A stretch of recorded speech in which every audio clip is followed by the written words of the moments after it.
గొల్లభామ శారీస్‌ని ఎంత heroes hit చేశారో thank you so much అండి. ఇప్పటికి కూడా వాటి గురించి ఎంక్వైరీస్ వస్తున్నాయి. అవైతే స్టాక్ అవుట్ అయిపోయినాయి. స్టాక్ అవుట్ అయింది కదా అని చెప్పేసి అస్సలు ఫీల్ అవ్వకండి. ఇప్పుడు మనం తీసుకొచ్చిన శారీ చూస్తే మీరు మైండ్ బ్లో అయిపోద్ది. బటర్‌ఫ్లై థీమ్ తీసుకొచ్చాము. ఎంత బాగుందో చూసారా?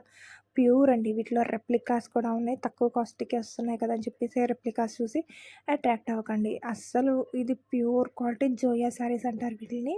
మంచి ఏంటంటే స్వరాస్కి స్టోన్స్‌తో మొత్తం బార్డరే గానీ, ఫ్లవర్సే గానీ, బటర్‌ఫ్లైసే గానీ మొత్తం కూడా హైలైట్ చేసుంటుంది. డిజైనర్ శారీ అండి. ప్యూర్ క్వాలిటీ చాలా అంటే చాలా కంఫర్టబుల్‌గా ఉంటుంది. మంచి డిజైనర్ ప్యాటర్న్ అనమాట. అస్సలు రెప్లికాస్‌కి అట్రాక్ట్ అవ్వకండి. ప్లీజ్ నేను మరీ మరీ చెప్తున్నాను. మీరు కావాలంటే ఒరిజినల్ తీసుకోండి. సేమ్ ఒరిజినల్ లాగానే ఉంటుంది. కానీ అసలది ఒరిజినల్ కాదు. సో, ఇన్‌కేస్ ఎవరికైనా నచ్చితే కనుక వెంటనే ఆర్డర్ ప్లేస్ చేసుకోండి. లిమిటెడ్‌గానే ఉంది. లాస్ట్ టైమ్ కూడా చాలామంది ఫీల్ అయ్యారు.